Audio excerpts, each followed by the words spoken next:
নবীজির ভালোবাসায় আবু বকর রাতের পর রাত কষ্ট করেছে। আলী রাদিয়াল্লাহু আনহু তিনি নবীজির বিছানায় শুয়ে পড়লেন। নবী মনে করে কাফেররা তাকে হত্যা করবে এই ভেবেও তিনি নবীজির বিছানায় শুয়ে রইলেন। উদ্দেশ্য কি ছিল? কোন দলিলের ভিত্তিতে আলী এমনটা করেছিল? উদ্দেশ্য ছিল নবীর প্রেম, নবীর ভালোবাসা, নবীর মহাব্বতের কারণে এমনটা করেছিল। সেদিন তাদের কোনো দলিল লাগলো না। আর আমার বাংলাদেশের ছোট্ট একটা দেশ, যদিও ছোট্ট দেশ, ওলি আল্লাহর দেশ, আলেমদের দেশ, এই দেশে শুধু ফতুয়াবাজি আর ফতুয়াবাজি। মানুষ নামাজ পড়তে যাবে সেখানেও ফতুয়া, মানুষ যে কাজ করতে যাবে সেটার মধ্যেই ফতুয়া দিয়ে মানুষকে ইসলাম থেকে দূরে সরায় দেওয়ার চেষ্টা করা হচ্ছে। বিদআতের ফতুয়া দিয়ে, বিভিন্ন রকম ফতুয়া দিয়ে মানুষকে ইমান থেকে দূরে সরিয়ে নিয়ে যাওয়া হচ্ছে। আমরা মুসলমান, আমরা বুঝতে পারছি না, আমরা বুঝতে পারি না। কিন্তু আল্লাহর নবী রাহমাতাল লিল আলামিনের ব্যাপারে আল্লাহ পাক বলেন, কুল ইন কুনতুম তুহিব্বুনাল্লাহা ফাত্তাবিউনি ইউহিব্বুকুমুল্লাহু ওয়া ইয়াগফির লাকুম যুনুবাকুম ওয়াল্লাহু গফুরুর রহিম। আল্লাহ পাক রব্বুল আলামিন বলেন, যে ব্যক্তি আমি আল্লাহকে ভালোবাসতে চায়, আমি আল্লাহকে পেতে চায়, ও নবীজি আপনি তাদেরকে বলে দিন তারা যেন আপনি নবীজিকে ভালোবাসে, আপনি নবীজির আত্মইত্তেবা করে, আপনি নবীজির আনুগত্য করে, আমি আল্লাহ তাদেরকে মাফ করে দিব, তাদেরকে ভালোবাসবো, তাদেরকে মাফ করে দিব। আর এক জায়গায় আল্লাহ পাক বলেন, যে ব্যক্তি রাসূলের ইত্তেবা করলো সে ব্যক্তি আমি আল্লাহর আনুগত্য করলো। এজন্য নবীজি বলেন, লা ইউমিনু আহাদুকুম হাত্তা আকুনা আহাব্বা ইলাইহি মিন ওয়ালিদিহি ওয়া ওয়ালাদিহি ওয়ান নাসি আজমাইন। আল্লাহ নবী রাহমাতাল লিল আলামিন বলেন, তোমাদের সন্তান সন্ততি, পিতা মাতা, আত্মীয় স্বজন, আপনজনেরা, এমনকি নিজের জীবনের চাইতেও আমি নবীকে বেশি ভালোবাসবা না, তত সময় পর্যন্ত তোমরা ইমানদার মুমিন বলে দাবি করতে পারবা না। হযরতে আবু বকর ভালোবাসলো নবীকে, দলিল লাগলো না। হযরতে ওমর রাদিয়াল্লাহু তাআলা আনহু ভালোবাসলো, আলী রাদিয়াল্লাহু আনহু ভালোবাসলো, তাদের ভালোবাসায় দলিল লাগে না। আর উম্মতেরা মুহাম্মাদের সাল্লাল্লাহু আলাইহি ওয়াসাল্লাম দয়াল নবীর উম্মতেরা ভালোবেসে নবীর মহব্বত করে নবীকে সালাম দিল, নবীজির প্রতি দরুদ পড়তে গেল, মিলাদ পড়তে গেল, সেখানে ফতোয়া খোঁজাখুঁজি শুরু হয়ে যায়। এত অন্যায় অশ্লীল সমাজের মধ্যে জিনাবে বিচারি চলে, ফতোয়া নাই। সমাজের মধ্যে অশ্লীল কাম চলে, সেগুলোর বেলায় ফতোয়া নাই। যত ফতোয়া মিলাদের ভিতরে, যত ফতোয়া নবীকে নিয়ে, যত ফতোয়া মসজিদে আসলে, মসজিদের বাইরে কোনো ফতোয়া চলে না।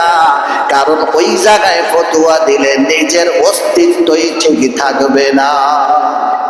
এটাই হলো আমাদের অবস্থান। যেখানে ফতোয়া দেওয়া দরকার, যে সবাই মিলে সব বাদ দাও, সব বাদ দিয়ে মহল্লা, সমাজ বা এলাকার থেকে জিনাবে বিচারি, অত্যাচার, জুলুম, নির্যাতন এগুলো বন্ধ করে দেয়, কিন্তু সেদিকে যাবে না। নিজেরা এগুলোর সাথে জড়িত থেকে আর মানুষ যেন আল্লাহ আল্লাহ রাসূলের প্রতি প্রেম ভালোবাসা তৈরি হয়, এটা যেন নষ্ট হয়ে যায়। আর এটা নষ্ট করার জন্য বিদআত নামক ট্যাগ লাগায় দিয়ে মানুষকে ঈমান থেকে দূরে সরায় নেওয়ার চেষ্টা করা হচ্ছে।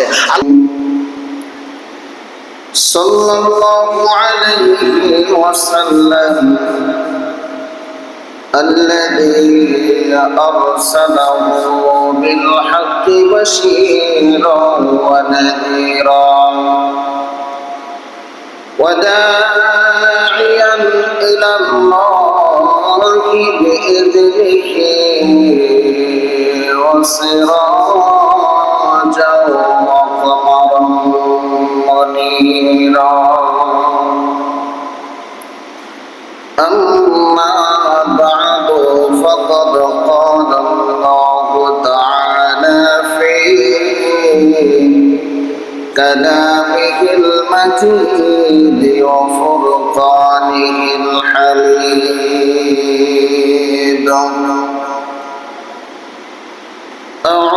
بالله من الشيطان الرجيم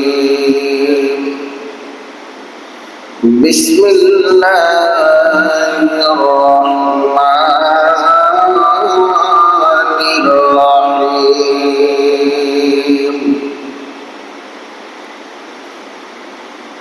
إن الذين آمنوا والذين هاجروا وجاهدوا في سبيل الله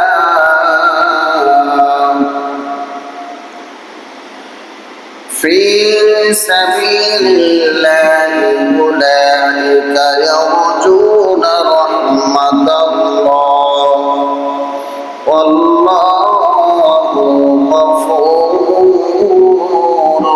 رحيم. وقال تعالى في شان حبيبه ورسوله صلى الله عليه وسلم إن الله وملائكته يصلون على النبي يا أيها الذين آمنوا صلوا عليه وسلموا تسليما. اللهم صل على سيدنا وعلى آل سيدنا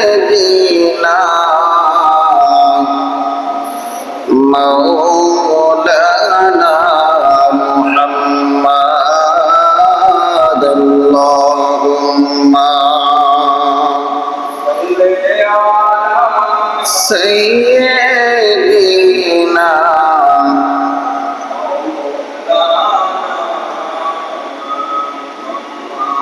وعلى آل سيدنا مولانا মুহাম্মদ। কোথায় রলেন আবু বকর ওমর ওসমান আলী, তোমাদের বিহনে সোনার ইসলাম মদিনার দিকে যাই চলি।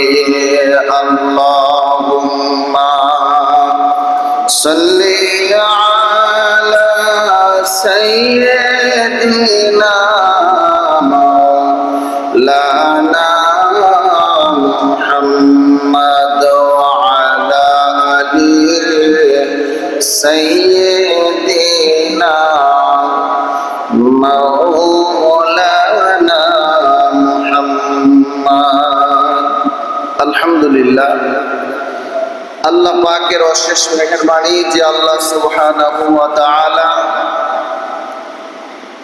আমাদেরকে সফর মাসের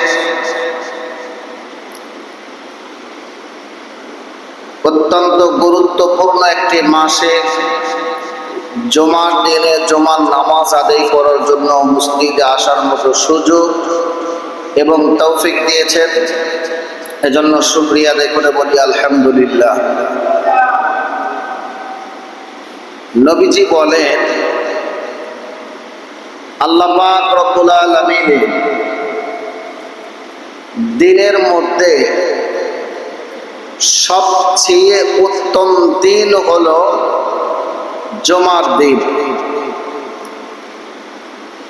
অত্যন্ত গুরুত্বপূর্ণ একটি দিন। হাদিস শরীফের মধ্যে আসছে মুসলিম জাতির জন্য জুমার দিন মুসলিম জাতির জন্য ঈদের দিন। এই দিনে হযরত আদম আলাইহিস সালাতু ওয়াস সালামকে আল্লাহ পাক রব্বুল আলামিন সৃষ্টি করেছেন, এই দিনে জান্নাতে প্রবেশ করিয়েছেন। এই দিনেই জান্নাত থেকে আদম আলাইহিস সালাম বের হয়েছেন।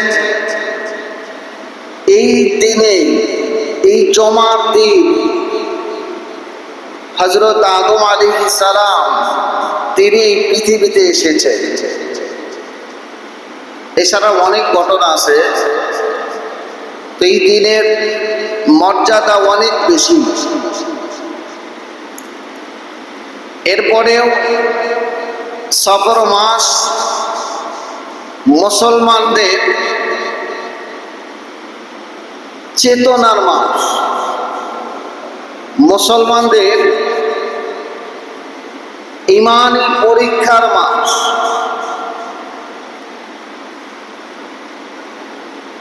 আল্লাহর নবী সাল্লাল্লাহু আলাইহি ওয়াসাল্লাম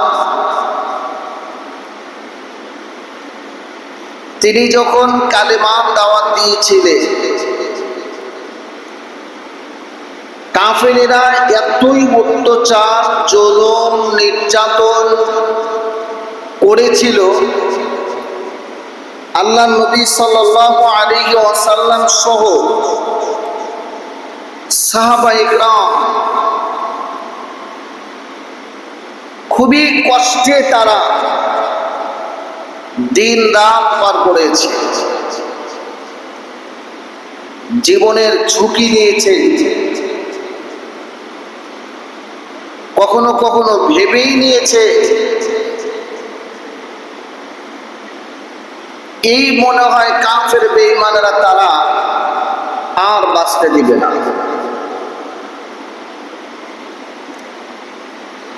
আল্লাহ পাক রব্বুল আলামিন তিনি বলেন, নিশ্চয়ই যারা ঈমান এনেছে এবং হিজরত করেছে, আল্লাহর পথে নিজেদের সম্পদ জীবন দিয়ে জিহাদ করেছে, তারা পরস্পরের বন্ধু, অভিভাবক। আরেক জায়গায় আল্লাহ পাক রব্বুল আলামিন বলেন, যারা অত্যাচারিত হওয়ার পর আল্লাহর উদ্দেশ্যে হিজরত করেছে, আমি অবশ্যই তাদের দুনিয়ায় উত্তম আবাস দান করব, আর আখিরাতের প্রতিদান তো আরো মহান, যদিও তারা জানত। আল্লাহ পাক রব্বুল আলামিন তিনি ওই সাহাবীদেরকে সান্ত্বনা দিয়েছেন, সুসংবাদের বাণী শুনিয়েছেন। আর আল্লাহ পাক রব্বুল আলামিন যে সুসংবাদ দেন, এটার মধ্যে কোনো ঘাটতি থাকে না। মহান আল্লাহ নবী সাল্লাল্লাহু আলাইহি ওয়াসাল্লাম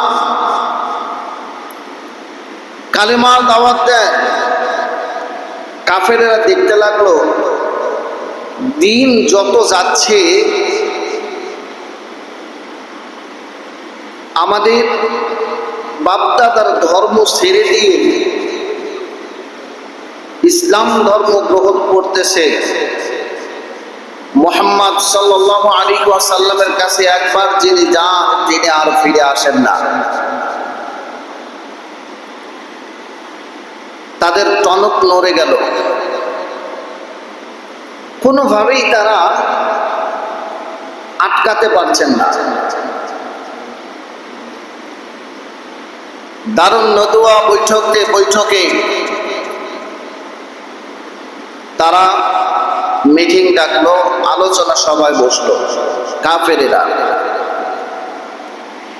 এই বৈঠক থেকে তারা সিদ্ধান্ত নিল,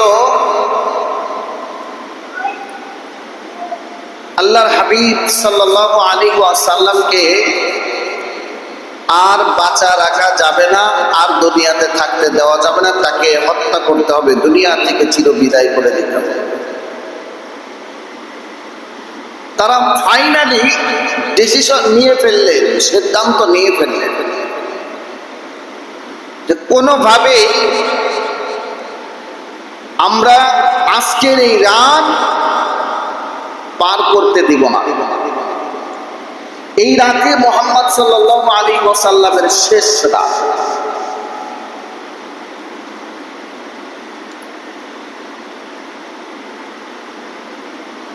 আল্লাহর হাবিব সাল্লাল্লাহু আলাইহি ওয়াসাল্লাম তিনি ঘরের মধ্যে অবস্থান করেন।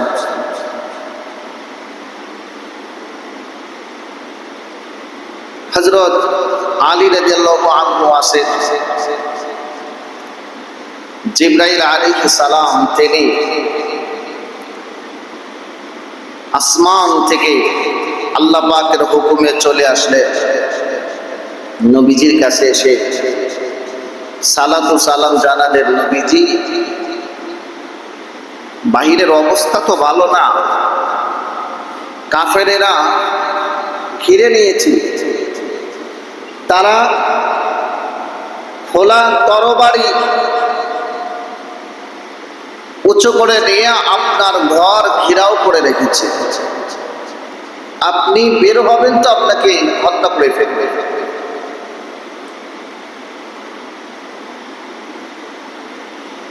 আল্লাহর নবী আখিরি জামানার পয়গম্বর রাহমাতাল লিল আলামিন শাফায়াতুল কান্দারি নবীজি ঘরের মধ্যে অবস্থানরত।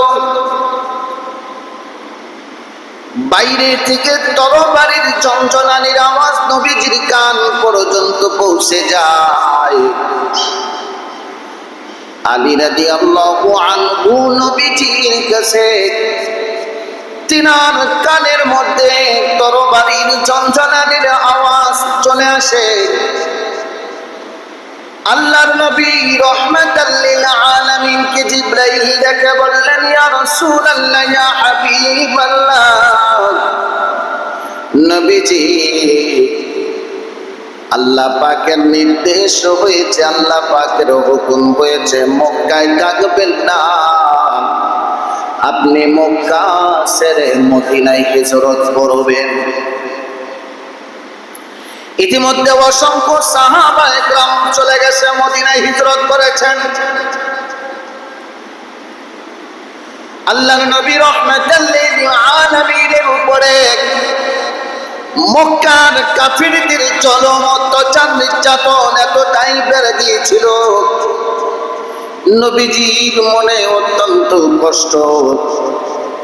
হযরতে জিবরাইল আলাইহিস সালাতু ওয়াস সালাম সেদিন নবীকে জানিয়ে দিলেন, নবীজি, ইয়া রাসূলুল্লাহ, ইয়া হাবিবাল্লাহ, নবীজি কোন এক মুহূর্তে আল্লাহ পাকের নির্দেশ আসবে, আপনি মক্কা ছেড়ে চলে যাবেন, হিজরত করবেন। আল্লাহর নবী আখিরি জামানার পয়গম্বর শাফায়াতুল কান্দারি নবী রাহমাতাল লিল আলামিন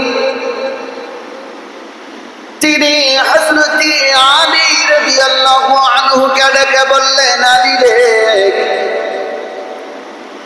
আমি চলে যাব মদিনায়, মক্কায় থাকবো না। ও আলী, আমি রাতেই ঘর থেকে বের হয়ে চলে যাব, তবে আলী তোমাকে একটা কাজ করতে হবে। হযরত আলী রাদিয়াল্লাহু আনহু বলেন, ইয়া রাসূলুল্লাহ, ইয়া হাবিবাল্লাহ, মায়ার নবীজি কি কাজ করতে হবে নবী গো? আল্লাহর নবী রাহমাতাল লিল আলামিন দেখে বলেন, নবীজি আলীকে ডেকে বলেন, আলী রে, আমি যখন এই ঘর থেকে বের হব তার আগ মুহূর্তে তুমি আমার বিছানায় শয়ন করবা। ও আলী, আমার চাদর মুড়ি দিয়ে তুমি শুয়ে থাকবা। কাফির বেঈমানেরা তারা ঘরের মধ্যে কিন্তু প্রবেশ করবে। ও আলী, ঘরের মধ্যে প্রবেশ করে আমার চাদর মুড়ি দিয়ে তুমি শুয়ে থাকবা। তবে শুনে নাও রে আলী, কাফেরেরা আমি নবী মনে করে তোমাকে কিন্তু হত্যা করতে পারে। হযরত আলী রাদিয়াল্লাহু আনহু তিনি বললেন, ইয়া রাসূলুল্লাহ, ইয়া হাবিবাল্লাহ, নবীজি আপনার কথা মতো আমি আপনার বিছানায় শয়ন করব, আপনার চাদর মুড়ি দিয়ে আমি ঘুমিয়ে যাব, আমি শুয়ে থাকবো। নবীজি আল্লাহর নবী রাহমাতাল লিল আলামিন লিখে বলে, আলী রে, কাফের বেঈমানেরা তাদের কিছু আমানত অর্থ সম্পদ আমি নবীজির কাছে গচ্ছিত আছে, আমানত আছে রে আলী।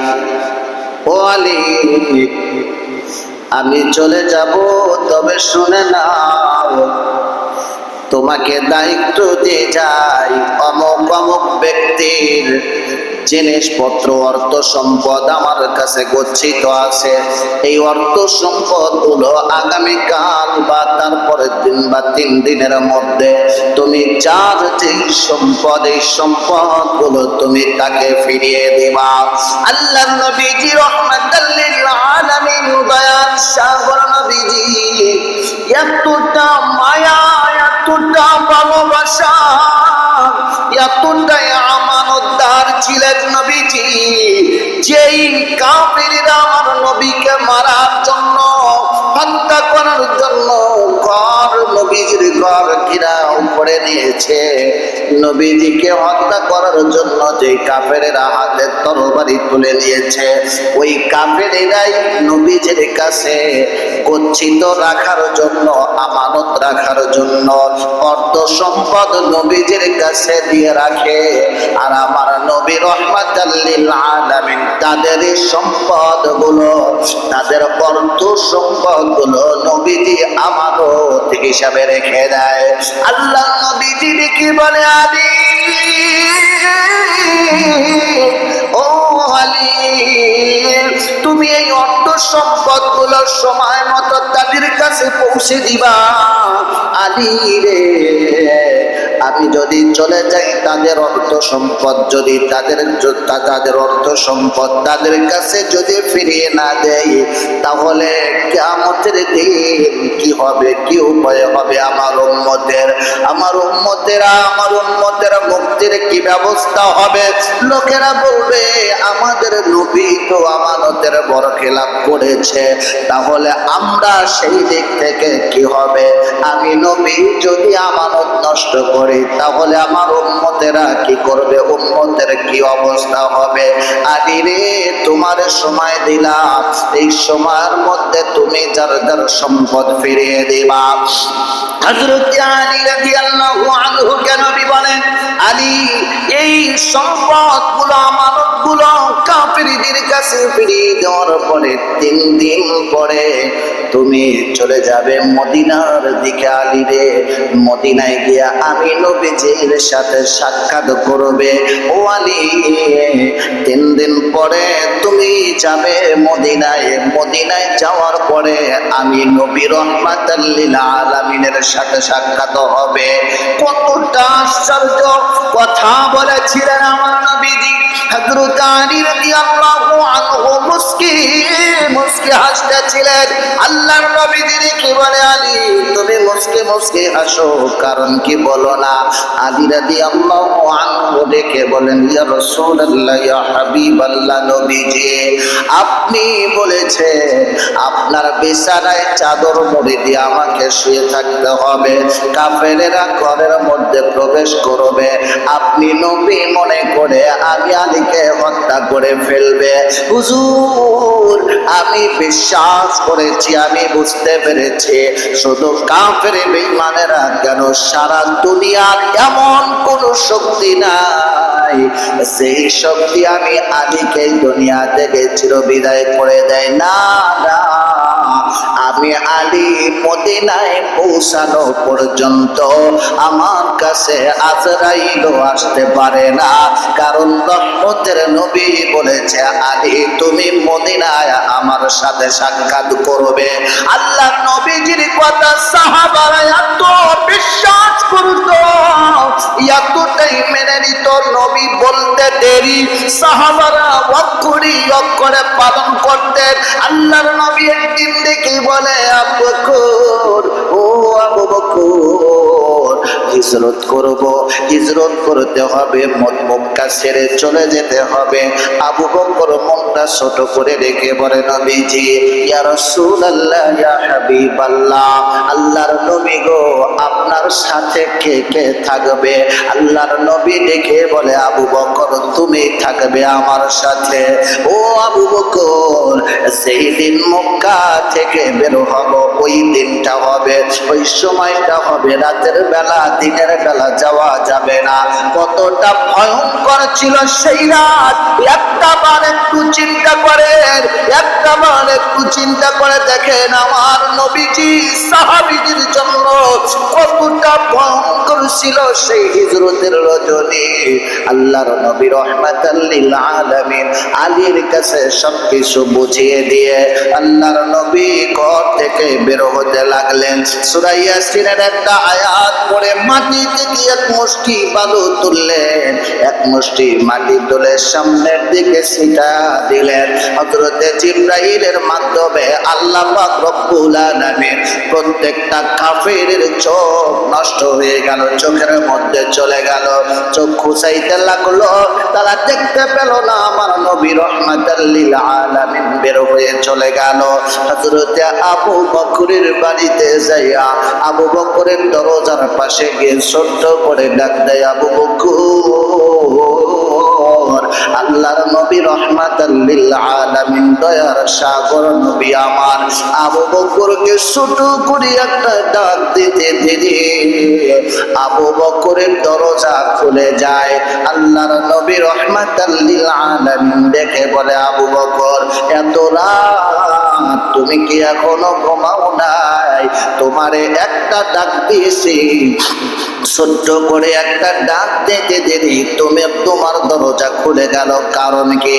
আল্লাহর নবীজির সাহাবী হযরত আবু বকর সিদ্দিক রাদিয়াল্লাহু আনহু ডেকে বলেন, ইয়া রাসূলুল্লাহ, ইয়া হাবিবাল্লাহ, নবীজি একদিন দুই দিন না, এক মাস দুই মাস না, কোন কোন বর্ণনায় পাওয়া যায় ৬ মাস হযরত আবু বকর সিদ্দিক রাদিয়াল্লাহু তাআলা দরজার সাথে পিঠটা লাগায়া দিয়ে, দরজার সাথে পিঠটা লাগায়া দিয়ে সারাটা রাত দাঁড়িয়ে থাকতো।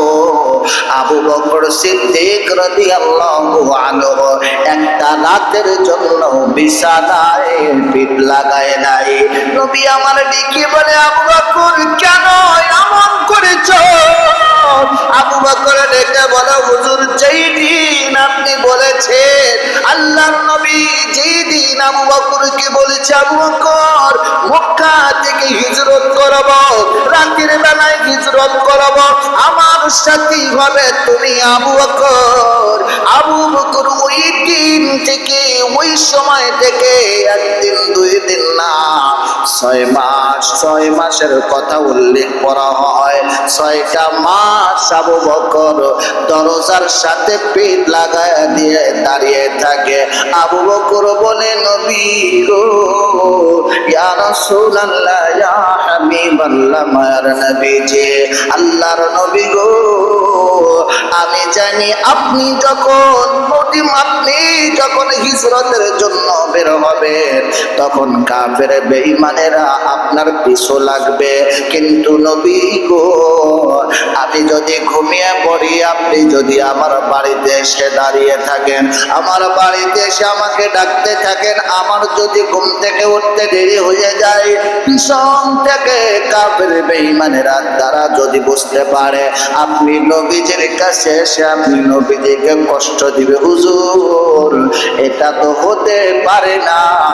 আমি আবু বকরের জন্য, আমি আবু বকরের কারণে আপনি নবী কষ্ট পাবেন, আমি আবু বকরের সামনে আপনি নবী কষ্ট পাবেন, এটা তো হতে পারে না। আপনার ব্যথা আমরা সহ্য করতে পারবো না। আল্লাহর নবী গো, আপনার ব্যথা আমি আবু বকর সহ্য করতে পারবো না, আপনার কষ্ট সহ্য করতে পারবো না। একটু চিন্তা করে দেখি, হযরত আবু বকর নবী আসবে, এই আসবে, কবে আসবে কোনো নির্দিষ্ট সময় বলে দেয় নাই, কোন দিন আসবে 3 তারিখ কোনো কিছুই বলে দিল না। আবু বকর সংসার, পরিবার, মেয়ে ছেলে সব কিছু ছেড়ে দিলেন, একটা রাতের জন্য ঘুমাইতে গেলেন না, বিছানায় পিঠ লাগাইলেন না, দরজার সাথে হেলান দিয়ে, দরজার সাথে হেলান দিয়ে দাঁড়িয়ে রইলেন। সারাটা রাত পার করে দিল, একদিন 2 দিন না, 6টা মাস কিভাবে পার করলো? কোনো দলিল লাগলো না। আবু বকর কোন দলিলের বিনিময়ে, কোন দলিল দিয়ে দাঁড়িয়েছিলেন 6টা মাস? ওই সময় আবু বকর রাদিয়াল্লাহু আনহু, তিনাকে তো আল্লাহ নির্দেশ দেন নাই, নবীও বলেন নাই, তাহলে কোন দলিলের ভিত্তিতে আবু বকর দাঁড়িয়ে রইল? একটা দিন, 2টা দিন না, এতটা রাত কিভাবে আবু বকর দাঁড়ায় দাঁড়ায় অপেক্ষা করলেন? এটা যদি জানতে হয়, আবু বকর এটাই জানা দেয়, আমার দয়াল নবীর ভালোবাসায় দাঁড়িয়ে রয়েছিলাম। আল্লাহর নবীজির ভালোবাসায় আবু বকর রাতের পর রাত কষ্ট করেছে। আলী রাদিয়াল্লাহু আনহু, তিনি নবীজির বিছানায় শুয়ে পড়লেন, নবী মনে করে কাফেররা তাকে হত্যা করবে, এই ভেবেও তিনি নবীজির বিছানায় শুয়ে রইলেন। উদ্দেশ্য কি ছিল? কোন দলিলের ভিত্তিতে আলী এমনটা করেছিল? উদ্দেশ্য ছিল নবীর প্রেম, নবীর ভালোবাসা, নবীর মহাব্বতের কারণে এমনটা করেছিল। সেদিন তাদের কোনো দলিল লাগলো না। আর আমার বাংলাদেশের ছোট্ট একটা দেশ, যদিও ছোট্ট দেশ, ওলি আল্লাহর দেশ, আলেমদের দেশ, এই দেশে শুধু ফতুয়াবাজি আর ফতুয়াবাজি। মানুষ নামাজ পড়তে যাবে, সেখানেও ফতুয়া, মানুষ যে কাজ করতে যাবে সেটার মধ্যেই ফতুয়া দিয়ে মানুষকে ইসলাম থেকে দূরে সরায় দেওয়ার চেষ্টা করা হচ্ছে। বিদআতের ফতুয়া দিয়ে, বিভিন্ন রকম ফতুয়া দিয়ে মানুষকে ঈমান থেকে দূরে সরিয়ে নিয়ে যাওয়া হচ্ছে। আমরা মুসলমান, আমরা বুঝতে পারছি না, আমরা বুঝতে পারি না, কিন্তু আল্লাহর নবী রাহমাতাল লিল আলামিনের ব্যাপারে আল্লাহ পাক বলেন, কুল ইন কুনতুম তুহিব্বুনাল্লাহা ফাত্তাবিউনি ইউহিব্বুকুমুল্লাহু ওয়া ইয়াগফির লাকুম যুনুবাকুম ওয়াল্লাহু গফুরুর রহিম। আল্লাহ পাক রব্বুল আলামিন বলেন, যে ব্যক্তি আমি আল্লাহকে ভালোবাসতে চায়, আমি আল্লাহকে পেতে চায়, ও নবীজি আপনি তাদেরকে বলে দিন তারা যেন আপনি নবীজিকে ভালোবাসে, আপনি নবীজির আত্মইত্তেবা করে, আপনি নবীজির আনুগত্য করে, আমি আল্লাহ তাদেরকে মাফ করে দিব, তাদেরকে ভালোবাসবো, তাদেরকে মাফ করে দিব। আর এক জায়গায় আল্লাহ পাক বলেন, ইয়াতিউ মাইয়ুতির রাসূল ফাকাদ আতা আল্লাহ, যে ব্যক্তি রাসূলের ইত্তেবা করলো সে ব্যক্তি আমি আল্লাহর আনুগত্য করলো। এজন্য নবীজি বলেন, লা ইউমিনু আহাদুকুম হাত্তা আকুনা আহাব্বা ইলাইহি মিন ওয়ালিদিহি ওয়া ওয়ালাদিহি ওয়ান নাসি আজমাইন। আল্লাহ নবী রাহমাতাল লিল আলামিন বলেন, তোমাদের সন্তান সন্ততি, পিতা মাতা, আত্মীয় স্বজন, আপনজনেরা, এমনকি নিজের জীবনের চাইতেও আমি নবীকে বেশি ভালোবাসবা না, তত সময় পর্যন্ত তোমরা ঈমানদার মুমিন বলে দাবি করতে পারবা না। হযরতে আবু বকর ভালোবাসলো নবীকে, দলিল লাগলো না। হযরতে ওমর রাদিয়াল্লাহু তাআলা আনহু ভালোবাসলো, আলী রাদিয়াল্লাহু আনহু ভালোবাসলো, তাদের ভালোবাসায় দলিল লাগে না। আর উম্মতেরা মুহাম্মাদের সাল্লাল্লাহু আলাইহি ওয়াসাল্লাম দয়াল নবীর উম্মতেরা ভালোবেসে নবীর মহব্বত করে নবীকে সালাম দিল, নবীজির প্রতি দরুদ পড়তে গেল, মিলাদ পড়তে গেল, সেখানে ফতোয়া খোঁজাখুঁজি শুরু হয়ে যায়। এত অন্যায় অশ্লীল সমাজের মধ্যে জিনাবে বিচারি চলে, ফতোয়া নাই। সমাজের মধ্যে অশ্লীল কাম চলে, সেগুলোর বেলায় ফতোয়া নাই। যত ফতোয়া মিলাদের ভিতরে, যত ফতোয়া নবীকে নিয়ে, যত ফতোয়া মসজিদে আসলে মসজিদের বাইরে কোনো ফতোয়া চলে না। কারণ ওই জায়গায় ফতোয়া দিলে নিজের অস্তিত্বই ঠিক থাকবে না। এটাই হলো আমাদের অবস্থান।